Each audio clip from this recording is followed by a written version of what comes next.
בשעה טובה. אוקיי, בעזרת השם. We are פרק ג'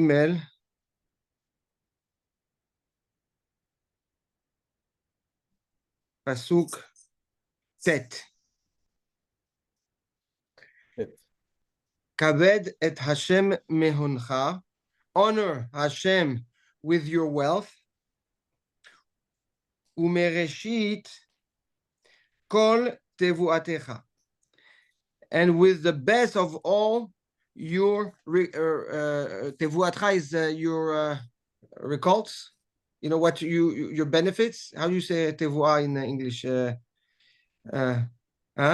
Grain.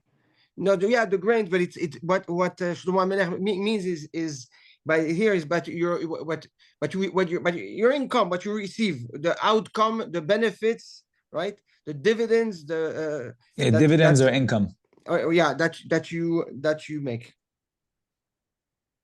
So the Gaon explains the following. He says, here we have two things. We have honcha, which your wealth, which essentially is your principal. And then we have tevuatcha, your benefits. He says a person has, says the Gaon, a person has two obligations financially towards Klal Israel.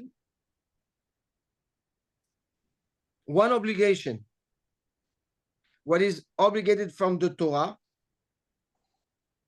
Trumot, Maasot of the Tevuah, right? You have to, if you plant, so you have to give teruma. If you buy fruits and vegetables, there's trumot that you have to give. There's maasrot that you have to give. You make money, you have to give maaser. That's a hiyuv min Torah. The second is the tzedakah. He says, tzedakah la'aniyim. Mikol davar sheyesh lo. And the tzedakah has to come from a little bit from everything that you own. What does that mean? It means that, let's say, you have real estate, you have tzedakah out of that real estate. You have stocks, you have to give tzedakah out of that stocks. You have I don't know, you buy commodities, you have a little bit of tzedakah. Now, the tzedakah is something that the person gives. That is, there's a mitzvah to give tzedakah, but there's no obligation to give tzedakah. Now, why should we give? He says the tzedakah. He says the kaved et Hashem mehoncha, respect, honor Hashem from your wealth. He says that refers to the tzedakah. Why? Because the wealth is what HaKadosh Baruch Hu blessed you with. And Shlomo HaMelech explains, he has another pasuk in Perek Yud Dalet, pasuk Lamed Aleph.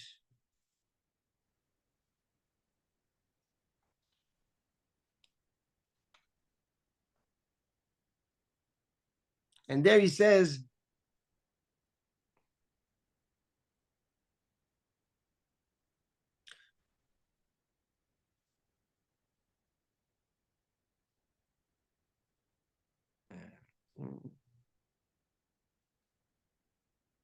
okay. O Shekdal Heraf Osehu, the one that withhold what is owed to the poor. Heraf Osehu. He insults the one who made him, meaning Hashem. Umechabedo, and the one that gives that honors him, that shows him pity.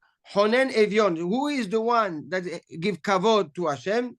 The one that has pity, that feel bad for the poor. That's Shlomo HaMelech says. And there the Gaon says a beautiful, beautiful, beautiful yesod. He says, HaKadosh Baruch Hu brought anim to the world. People that are in need, they have needs. And by the way, aniyut is not just ani bekesef, right? It's not only money. It can be ani or poor bedaat. It can be poor in chokhmah. He can be poor in midot. So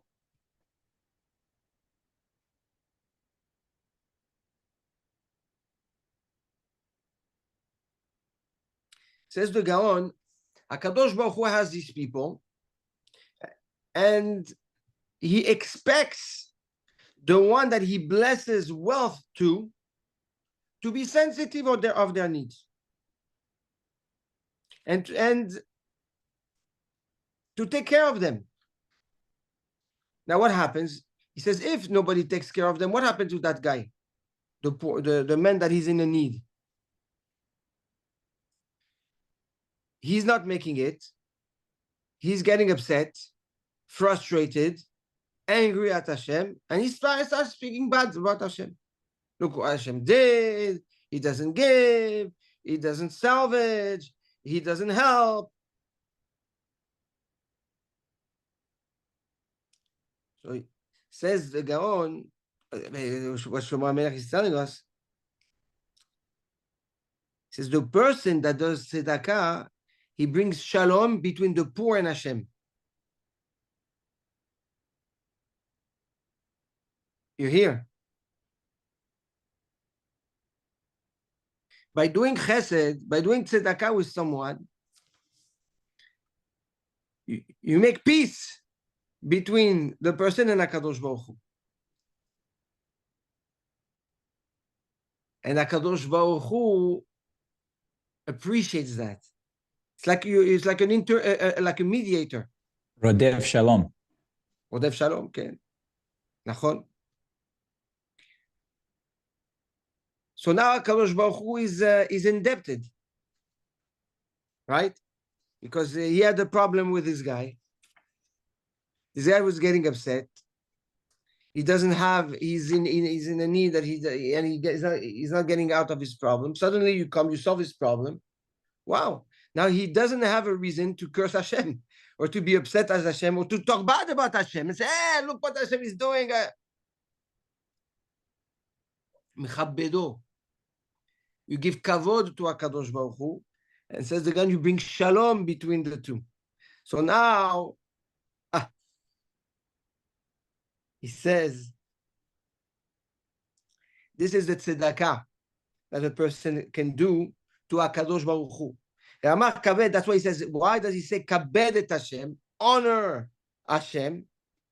Mechabedo chonen evyon, the one that gives kavod to Hashem is the one that has pity for the poor.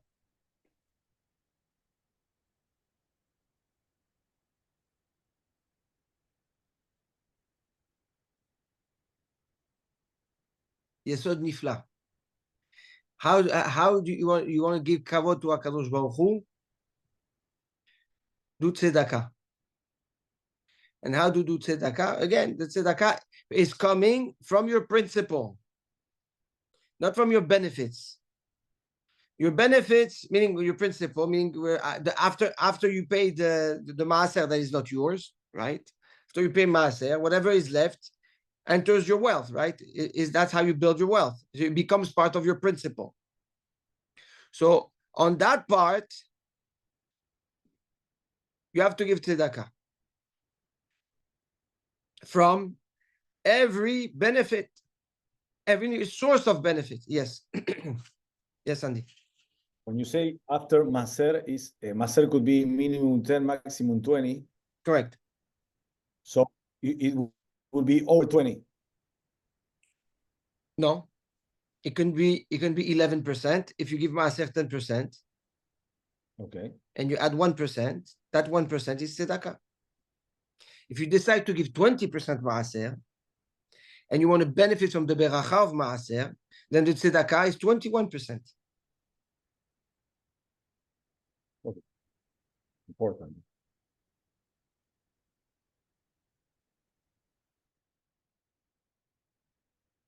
You have a question, Dan? No, why do you stop at 1% on? No, I'm not stopping. I'm saying that 1% going forward is tzedakah. That's what I mean. Right. Okay. But the minimum is that 1%, right? Is that, I mean, is a 10 plus whatever, or 20 plus, depending on what maaser you give. Thank you.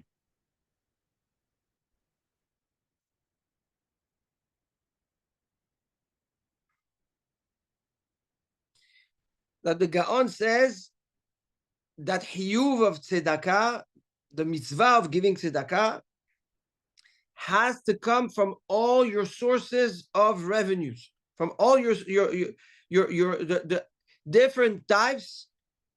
Why? He said because this is how you bring kavod Hashem into your wealth.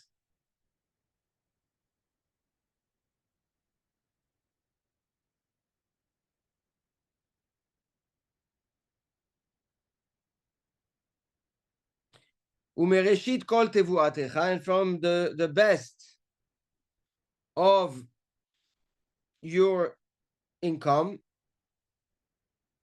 says that refers to trumot u'maasrot. What does it mean the best? Reshit comes from the beginning, meaning the first thing that has to come out is your maaser before anything. That reshit. That's what you give first.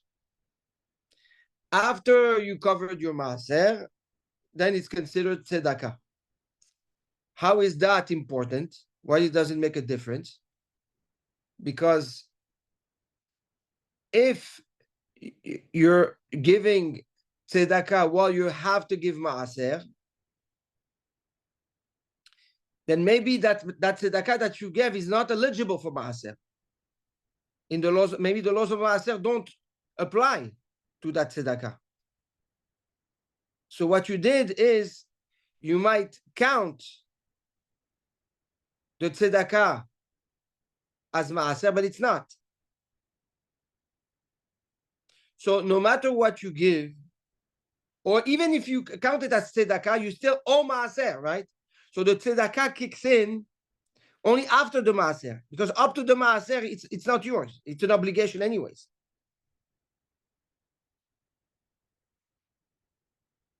Which means essentially, and that's going back to Andy, that that vision that you had, and that that if we had all the 100 or 200 billionaires of the world of Am Israel giving them maaser, we would solve all the problem of aniyim in the world, right? You remember that endeavor that you had, right? So essentially, people may think they give tzedakah, but they really never give tzedakah.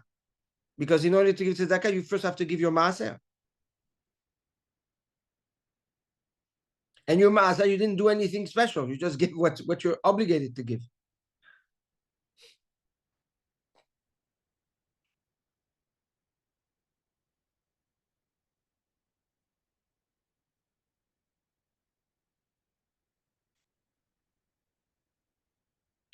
Umehamat.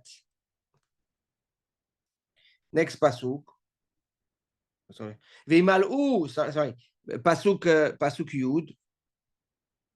The pasuk Tet is okay?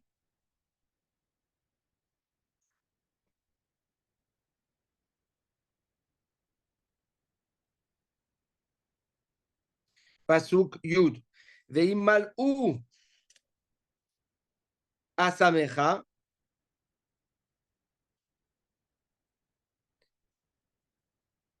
And your barns will be filled with crops, with grains, with whatever your recult is, whatever you bring home from the field. Right? Abundance. Vetirosh yikavecha yifrotsu. And the tirosh is your grapes, your vine, will burst with new wine.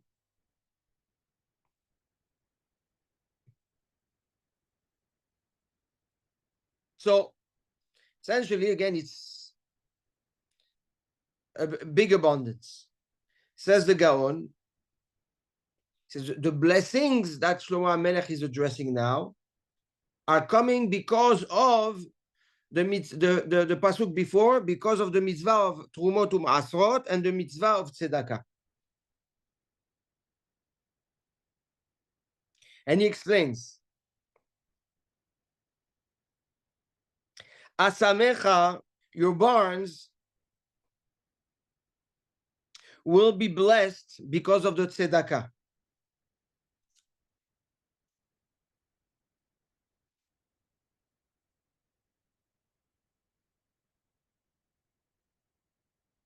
Why? Like when you give tzedakah, when you give money to tzedakah,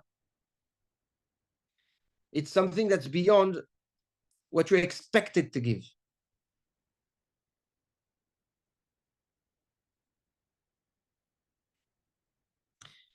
So also,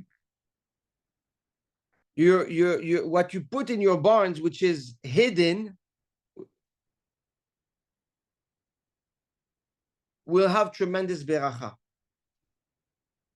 Just like the tzedakah is hidden from the numbers that you have to give. There's no set number.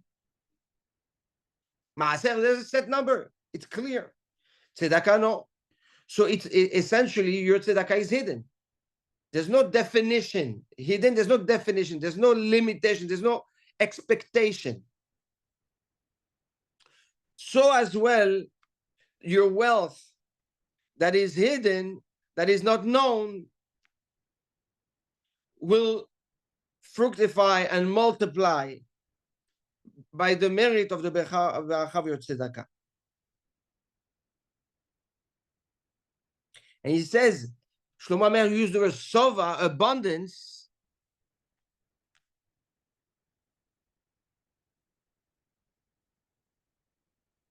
He says, this is the outcome of tzedakah. The beracha of tzedakah is abundance.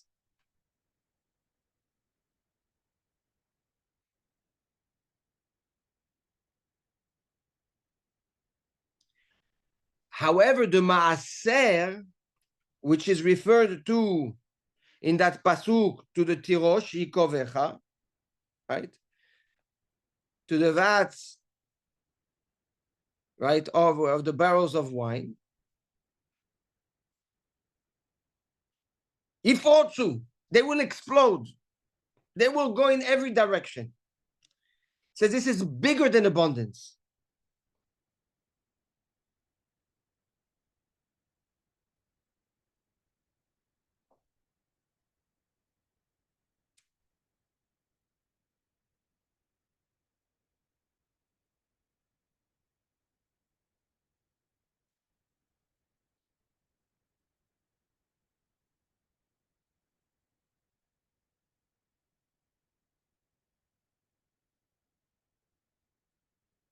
And he says, how come you have more commodities, more bracha in your dividends than in your wealth? The tzedakah blesses your wealth. The trumot u'ma'asar blesses your dividends.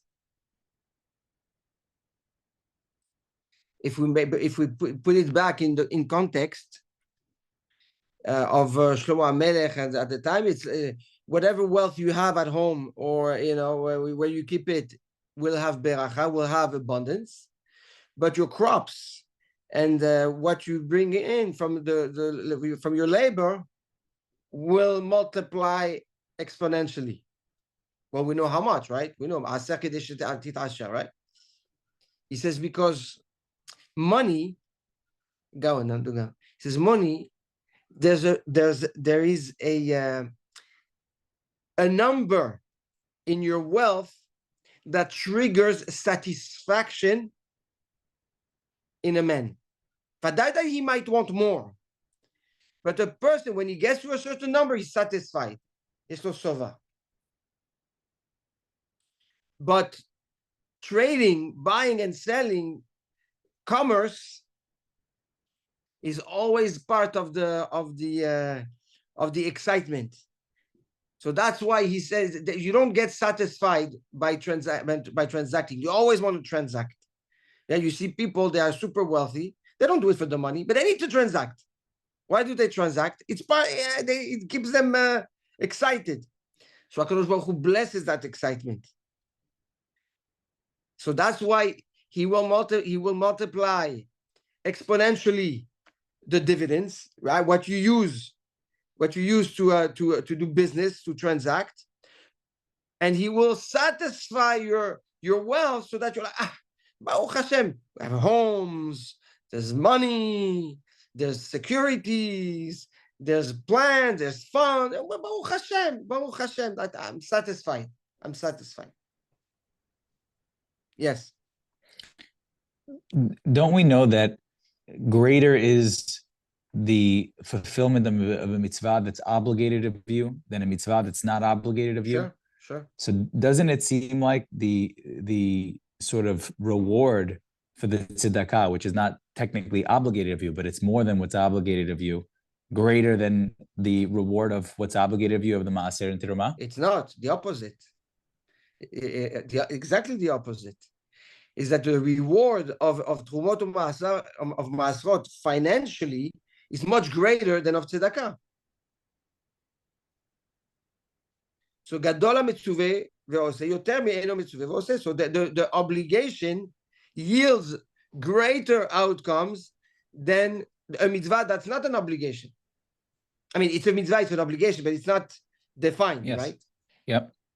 So yeah, the concept applies here, exactly. So the dividends are greater than the wealth? The multiplication, Ah, the beracha that you will find in your Trumot u'Maasrot is greater in number than of tzedakah. The beracha of tzedakah is a satisfaction, okay, is wealth that it brings you to satisfaction, to each their own. Maybe for someone it's $100,000 and he's satisfied. For somebody it's 1 million. For somebody it's 100 million. For somebody it's 1 billion. I don't know. To each their own. But so again, the beracha of tzedakah is wealth that brings satisfaction and sova. And the beracha of maaser is multiplication of the goods.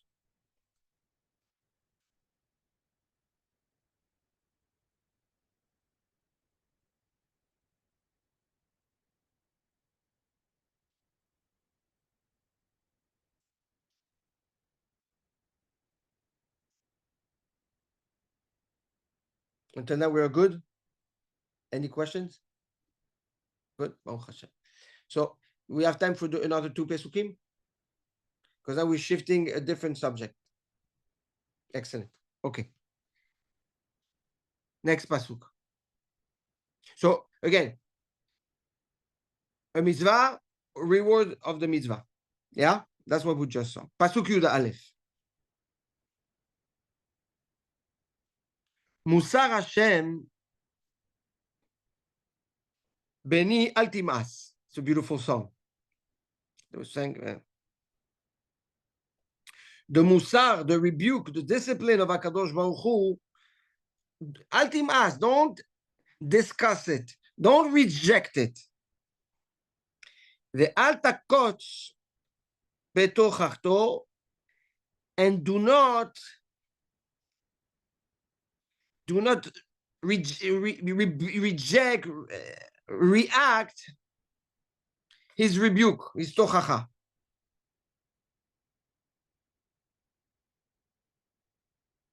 So the Gaon here is very short, beautiful, but he says, what is Musar Hashem?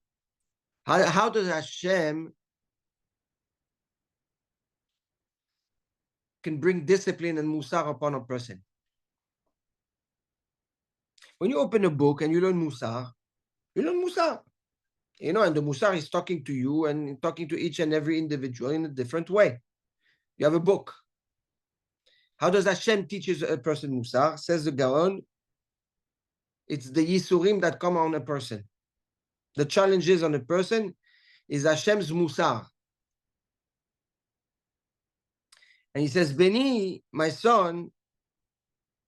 And now it's Shlomo Melech using the word Beni that we spoke about, right? Altim asotam, do not reject them, but instead, tekabel be'ahava u'behiba, accept it with love and warmth.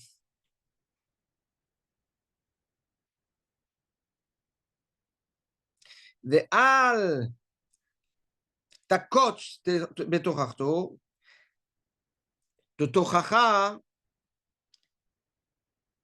when you rebuke, usually is with your mouth.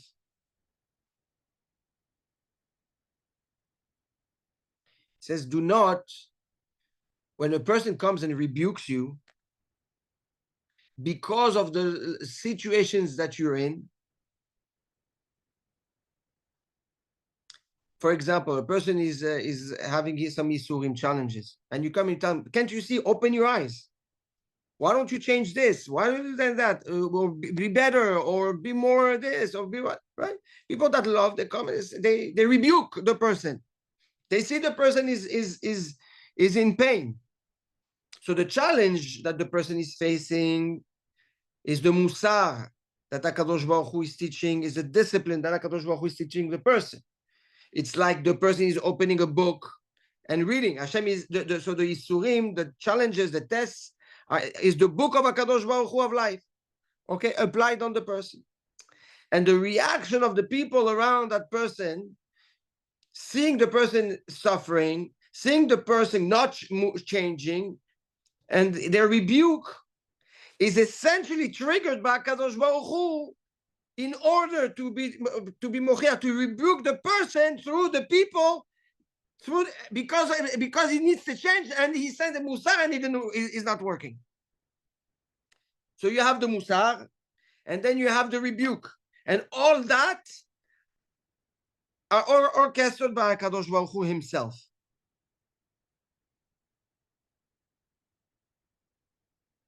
And why shouldn't you reject and react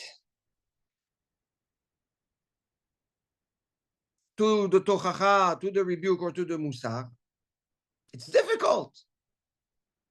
And here comes the mamtak, here comes the sweetener. Ki et asher ye'ehav Hashem, because the one that Hashem loves, yochiach, he will, I guess, rebuke. Uche'av et ben yirseh, as he wants and favors the person, just like a father favors a son. This is why he started with Musar Beni. When there's Musar, when there is Nisyonot, tests, turn yourself into a Ben. Approach the test as if you're a son to HaKadosh Baruch Hu. Not like a stranger, not like a soldier, and not like a servant, but like a son. This is how you can actually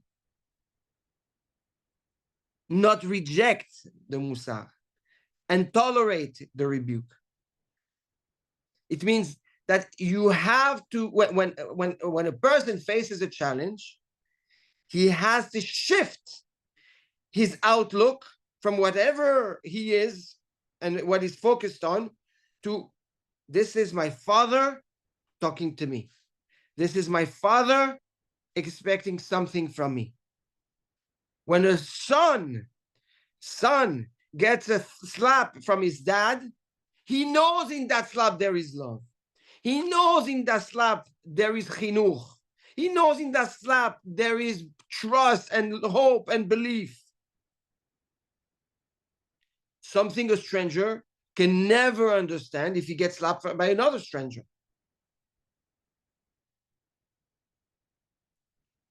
So the secret to accept and understand the Musar of HaKadosh Baruch Hu is to have the perspective of the situation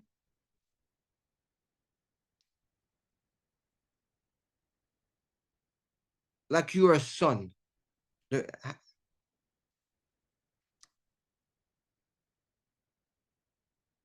And why do you have to do that? Ki et asher ye'ehav Hashem yochiach. Hashem only brings Yisurim to the ones that he loves. He rebukes the one that he loves.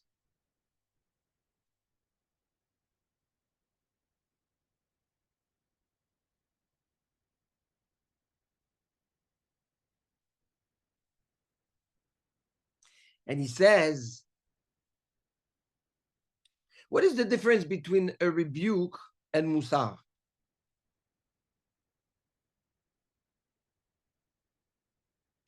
He says, Musar, you will never see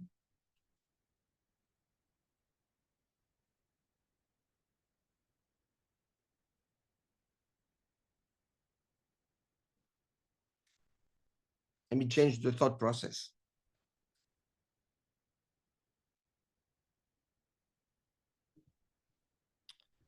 Let's start from the beginning. What is more painful? Isurim or rebuke? Isurim, right? It's pashut, right? Rebuke is a verbal statement. Isurim, it's a situation. It's you feel the pain.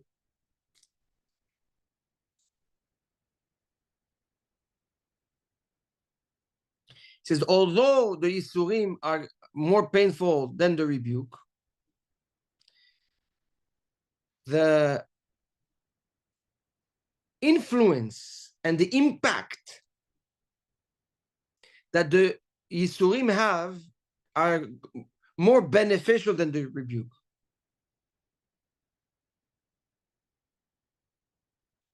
Logical. So although it's more painful, but there are more chances of seeing a change and an outcome, a positive outcome.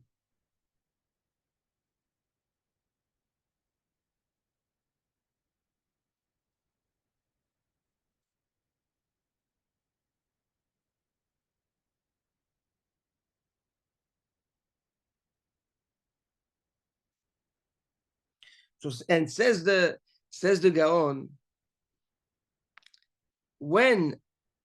so there's two types of love, or there's not two types, two levels of love of HaKadosh Baruch Hu. There is the level of love where HaKadosh Baruch Hu brings a situation of a test, of a nisayon, musar. The person is chacham, he changes, nigmar asipur, it's finished. But then there is what if the person doesn't change, it triggers a reaction of rebuke around him, right? HaKadosh Baruch Hu is rebuking the person now, intensifying the Isurim, or triggering the people around him to rebuke him and say, hey, hello, what's going on here? Says the Gaon, you will only rebuke and keep rebuking someone that you love. If you don't love the person, you might say something once, the guy doesn't listen to bad, and I did my part. Khalas, how many times am I going to tell the guy to stop doing something wrong? One time, two. After that, you're done. But the father that sees his son failing, 100 times he's going to rebuke him.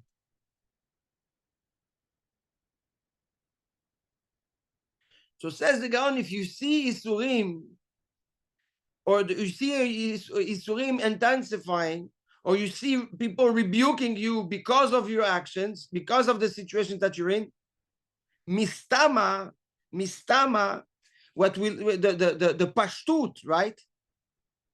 Is that Hashem is showing you, it's telling you, I love you. It's almost like a way, almost I'm saying, yeah?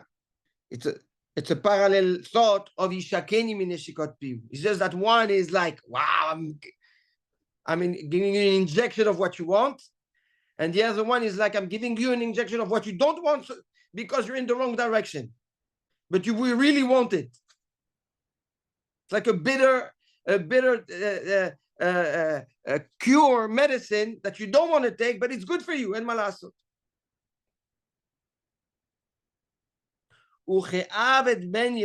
And he loves you like a father loves his son. He says that's the Musar.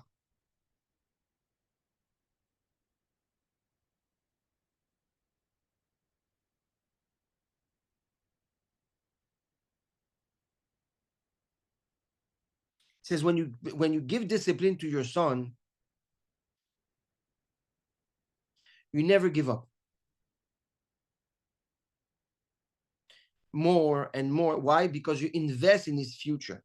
You don't see your son and his reaction now. Your son, your dad. You don't see your child in his. You actually invest in his future.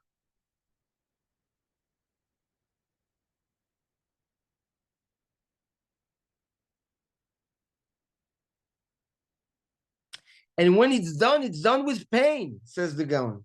When you discipline a child, the punishment, the discipline is filled with a heavy heart, with tsar, that you have no choice but to do that. So how do you know it's really done out of love? How do you know there is love in that painful discipline?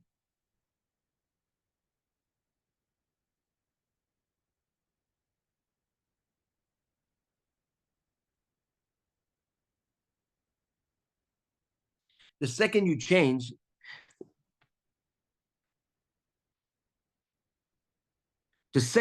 what happens? When the son changes his actions, what happens? You feel accomplished. No, the Yeah, father, you feel something. he's overwhelmed by the love of the father. Suddenly the father hugs and wants to give and wants to, yeah? He says HaKadosh Baruch Hu does the same thing. And he says, pay attention and you will see that when you're responsive and reactive to the nisayon, to the test, to the rebuke, and to the musar, the outcome is tremendous love and tremendous beracha.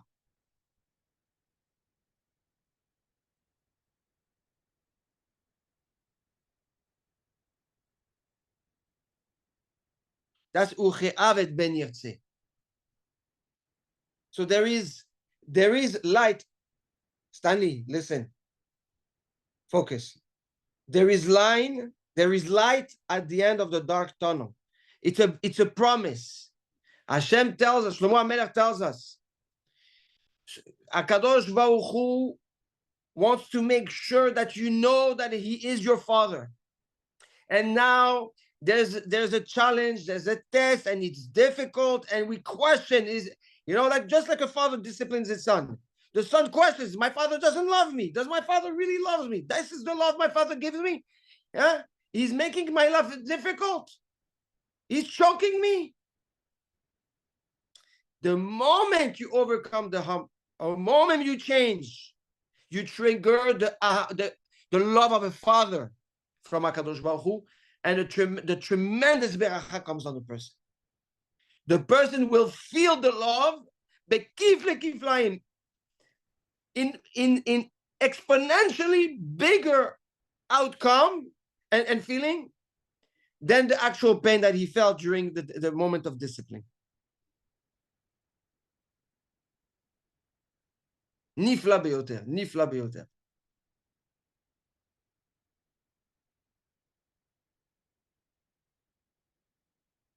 Baruch Hashem. Baruch Hashem. So we did pasuk Yud Yud Bet. Yud, right? Okay, because No, you Yud said Yud Aleph, Musar Hashem ben Timas, Yud Aleph, we did Yud Aleph. Okay. And we did Yud Bet. We did Yud Bet. We did Yud Bet. Yes, sorry. So Baruch Hashem, we didn't tell Yud Bet. Nifla. A good doctor is a bad one. No? No, a good doctor, haram. We have to cut Yeah. the- Exactly.